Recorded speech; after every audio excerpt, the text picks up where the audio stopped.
Mis hermanos, en la conmemoración del 39º aniversario de la organización de este distrito número 32, me dirijo a la congregación reunida en este recinto sagrado, entre ella al distinguido personal ministerial, para quienes es todo mi respeto y gran admiración. Saludarlos con la paz bendita de nuestro Dios, poniéndome en las manos de nuestro Señor y Salvador Jesucristo para ser un portavoz del mensaje del cielo, para bendición, cual una merced para la iglesia aquí congregada. El tema que habré de presentar con la ayuda del Señor tiene por título: Por eso están delante del trono. Toma como base lo que quedó escrito en el libro del Apocalipsis o Revelación de Dios, capítulo 7 y versículo 15. El título de nuestro mensaje está textualmente plasmado en este texto: Por esto están delante del trono de Dios y le sirven día y noche en su templo.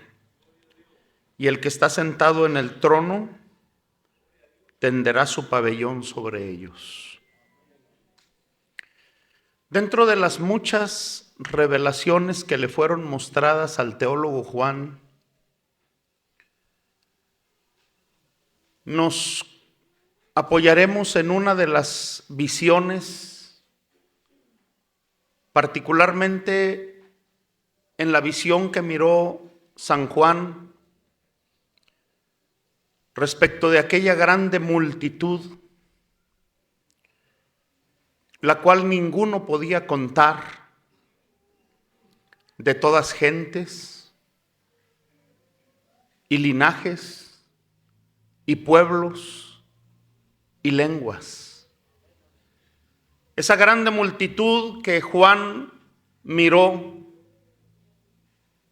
delante del trono y en la presencia del Cordero. En nuestro mensaje nos propone considerar las razones por las que aquella grande multitud está delante del trono del Cordero.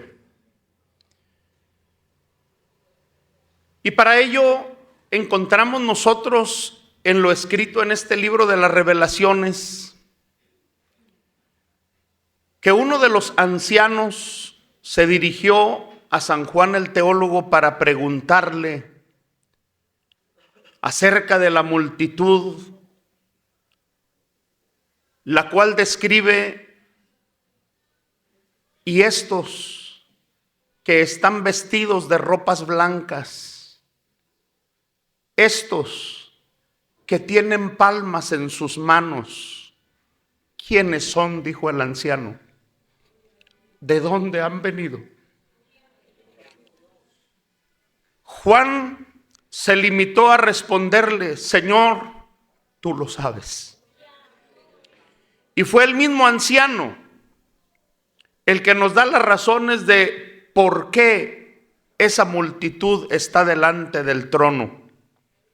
Cuando respondiendo dijo: estos son los que han venido de grande tribulación. Estos son los que han lavado sus ropas y las han blanqueado en la sangre del Cordero. Y por eso están delante del trono de Dios nuestro Señor.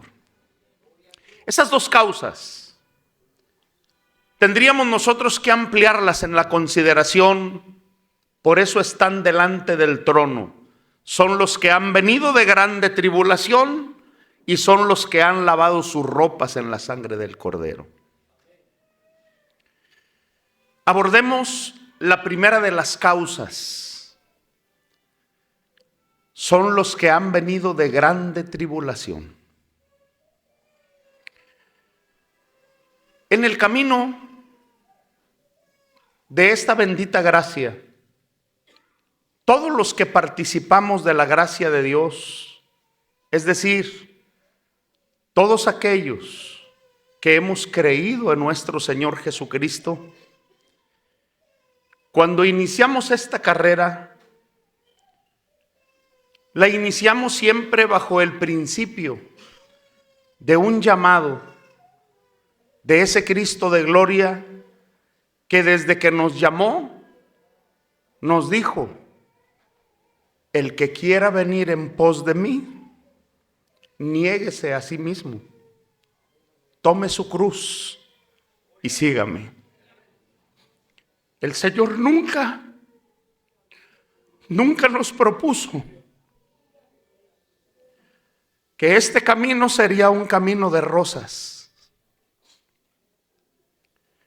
Si lo oímos hablar a nuestro maestro en escritos como San Juan 16:33, dijo el Señor: estas cosas os he hablado para que en mí tengáis paz. En el mundo tendréis aflicción, mas confiad, yo he vencido al mundo. Él nunca nos dijo que en este camino no habría sufrimientos. Por el contrario, Él nos dijo que su camino, en este mundo tendríamos aflicciones. Ese camino angosto.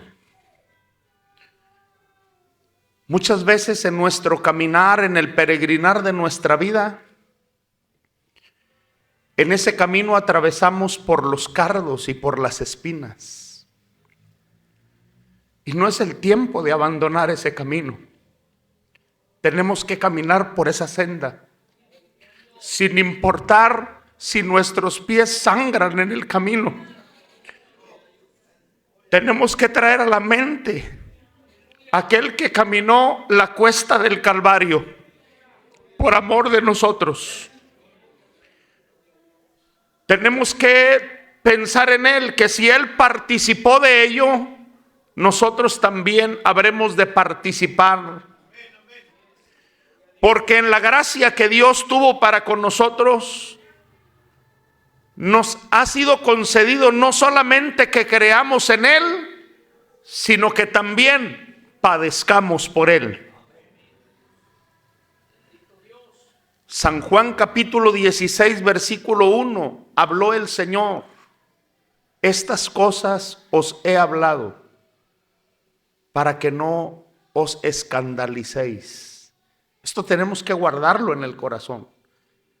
Porque el Señor, al llamarnos a este camino, Él pronunció que vendrían las dificultades. Y nos lo anticipa. Estas cosas os he hablado para que no os escandalicéis. Y en el versículo 12 dice: porque viene la hora cuando cualquiera que os matare pensará que hace servicio a Dios. Viene ese momento, la prueba y el crisol candente para la iglesia, cuando ya no gocemos de la libertad que hoy tenemos y seamos perseguidos, y cualquiera que os matare pensará que está haciendo un servicio a Dios.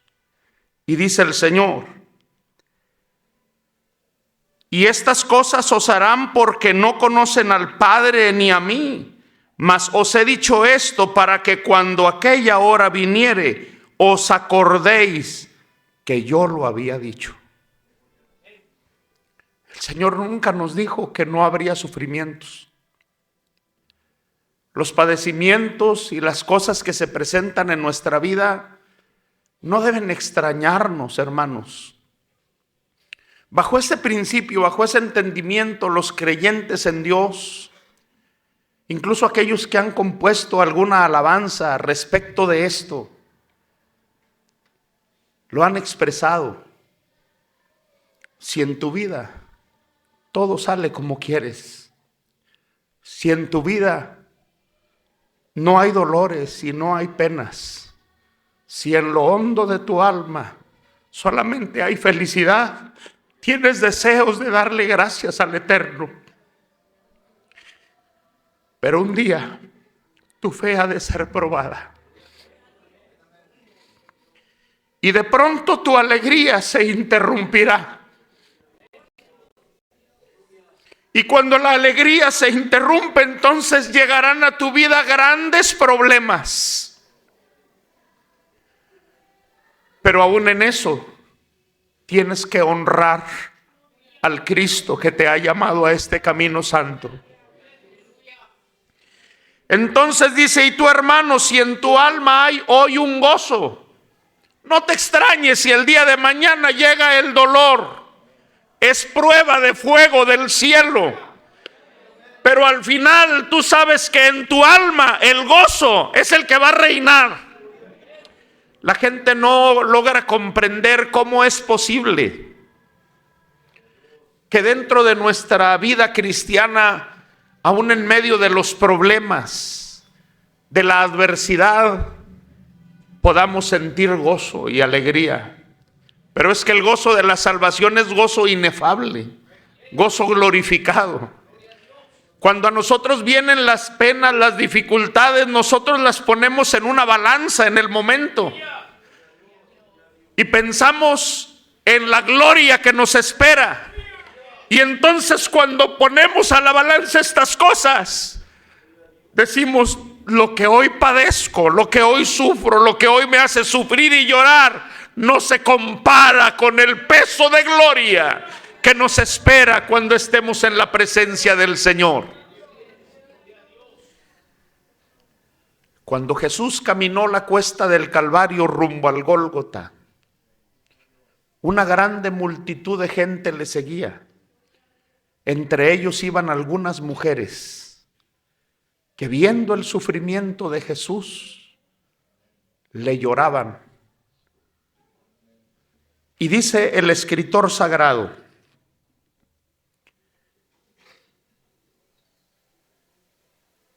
que le seguía una grande multitud de pueblo y de mujeres, las cuales le lloraban y lamentaban. Y cuando Jesús las miró a ellas llorar, vuelto hacia ellas, les dijo, hijas de Jerusalén, no me lloréis a mí.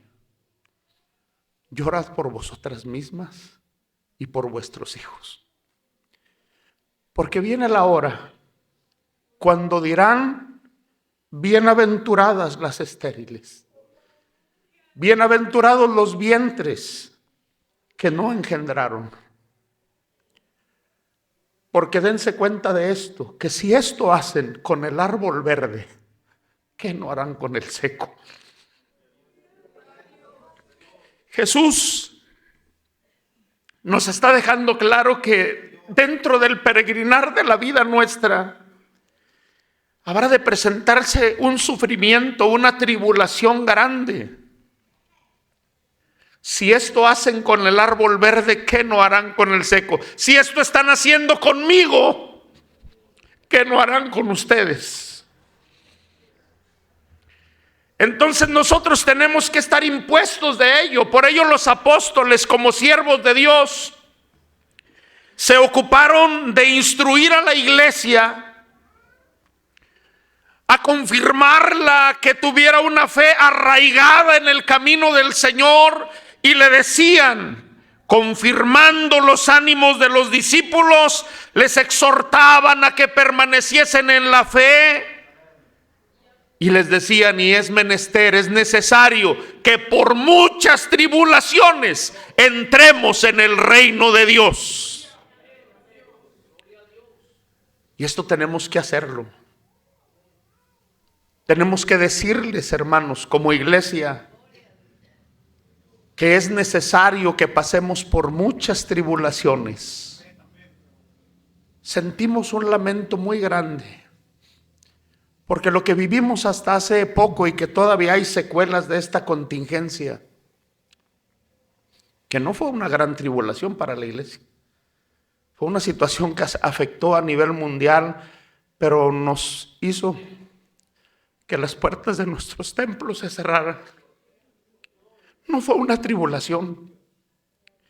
Sin embargo, lamentablemente muchos de los nuestros en esa condición se descuidaron y no han vuelto. No están con nosotros. Mucha juventud, muchos hermanos se alejaron y no han regresado. Ojalá que ellos se dieran cuenta que solamente en ese Cristo que un día los llamó a este camino santo pueden tener la seguridad de una salvación. Pero el día de mañana se habrá de presentar otra condición más difícil. Cuando se levante aquel personaje que está anunciado en las Escrituras, que se sentará en el templo de Dios como Dios, haciéndose parecer Dios y oponiéndose contra todo lo que se llame Dios o que se adore. Ahí entonces sí comenzará la dificultad de estar privados de esta libertad que hoy gozamos. Y Dios quiera que en esos tiempos la iglesia arraigada en la fe se mantenga firme y pueda tomar la determinación de lo que está escrito. Y recuerde siempre esto: es palabra fiel, que si somos muertos con Él, también viviremos con Él.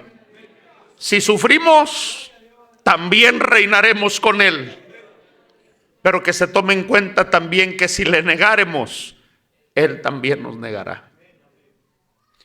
Que traigamos a nuestro corazón las preguntas que Pablo escribió en la carta a los romanos. ¿Quién nos apartará del amor de Cristo? Cuando estemos ante esa prueba difícil, nosotros tenemos que traer esto al corazón. ¿Quién nos apartará del amor de Cristo? ¿Tribulación? ¿Angustia? ¿Persecución? ¿Hambre? ¿Desnudez? ¿Peligro? ¿Cuchillo? Nada de esto. Ni la muerte ni la vida, ni lo alto ni lo bajo, ninguna criatura nos puede apartar del amor de Dios que es en Cristo Jesús, Señor nuestro. No debe haber ninguna tribulación, ninguna lucha, ninguna prueba que nos aparte de la gracia de Dios nuestro Señor. En nuestro corazón tiene que estar la voz del Espíritu Santo que nos dijo: no tengas ningún temor de las cosas que has de padecer. He aquí el diablo ha de enviar a algunos de vosotros a la cárcel y seréis probados y tendréis tribulación de 10 días. Pero oye la voz de tu Cristo: sé fiel hasta la muerte y yo te daré la corona de la vida. Si otros ya no quieren seguir, si mi padre, si mi madre ya no quieren seguir, yo tengo que estar aquí. No puedo irme, yo tengo que servirle en fidelidad al Señor todos los días de mi vida. No tengo cómo pagarle al que hizo posible mi salvación. Tengo que tener la determinación, con la determinación de aquellos 3 jóvenes hebreos. No cuidamos responderte sobre esto, le dijeron al rey. El Dios al que nosotros servimos puede librarlos de tu mano y del horno de fuego. Pero si no fuera así, si es que en la voluntad de Dios fuera que nosotros muramos ahí en ese fuego, sepas, oh rey, que a tu Dios no adoraremos, ni honraremos la estatua que tú has levantado. Esa es convicción firme.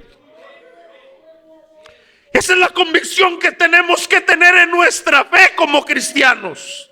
Nada tiene que movernos de la fe gloriosa que tenemos en Cristo Jesús, Señor nuestro. La otra parte: ¿por qué están delante del trono? Porque ese grupo, esa multitud, un buen día de su vida Cuando el evangelio llegó a sus vidas, abrieron la puerta de su corazón y abrazaron esta hermosa doctrina y bajaron a las aguas bautismales. Lavaron y blanquearon sus ropas en la sangre del Cordero. Si nos miráramos antes de ese evento glorioso en el que lavamos nuestras ropas en la sangre del Cordero, miraríamos nuestra vida, nuestra condición pasada, y miraríamos que nuestras ropas eran viles, porque vivíamos conforme la condición de este mundo.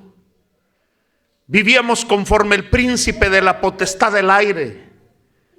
Vivíamos como los gentiles, haciendo la voluntad de la carne y de los deseos. Y éramos por naturaleza hijos de ira también como los demás. Esa era nuestra condición. No podríamos contarnos entre esa multitud. Aún en una vida de moral que alguno quisiera justificarse, encontraría la escritura de Isaías que dice que todas nuestras justicias serían como trapos de inmundicia. No había condición para estar delante de la presencia del Señor, allá en su trono, delante de la presencia del Cordero.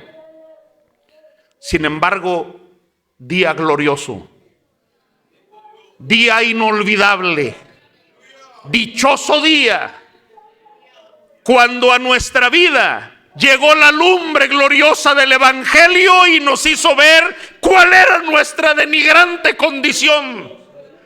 Hermoso momento, como cuando aquel hijo pródigo nos levantamos para volver a la casa de nuestro Padre Celestial. Y ese Padre que estaba esperándonos con los brazos abiertos salió a nuestro encuentro, nos abrazó y nos besó. Mandó poner calzado en nuestros pies y nos puso el vestido principal. Y ahora todos los que están bautizados en Cristo, de Cristo están vestidos. Esa es la multitud de vestiduras blancas que vio Juan allá. Por lo que te pido un favor, querida iglesia. Un favor como un bien para tu propia alma.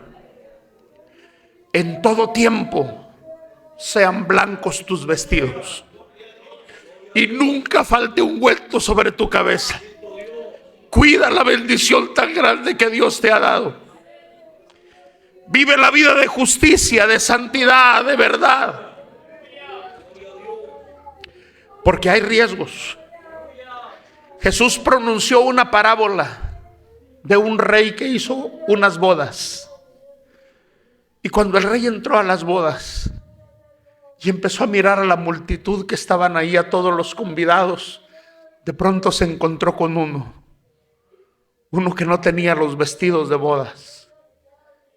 Se acercó con él y le dijo: ¿y tú cómo entraste aquí? Tú no tienes vestidos de bodas, tu vestidura no es blanca. Y le dijo a sus siervos: tómenlo, échenlo en las tinieblas de afuera. Allí será el lloro y el crujir de dientes. No puede ser, hermanos, que después de disfrutar la grande bendición de haber sido abarcados en la gracia de Dios, por unos momentos de placer en este mundo, vayamos a perder lo glorioso que Dios tiene preparado. Están anunciadas las bodas del Cordero. Y se anuncia la bendición que se habrá de disfrutar. Gocémonos y alegrémonos, porque son venidas las bodas del Cordero y su esposa se ha aparejado. Tú eres parte de la iglesia y como parte de la iglesia eres la esposa del Cordero. Y tenemos que presentar a la iglesia como una virgen pura para Cristo. Tienen que ser nuestras vestiduras blancas, porque esa es la condición para estar delante de la presencia del Señor. El Señor te guarde, apreciable iglesia, hasta el día de su gloriosa aparición. Dios bendiga y Señor guarde.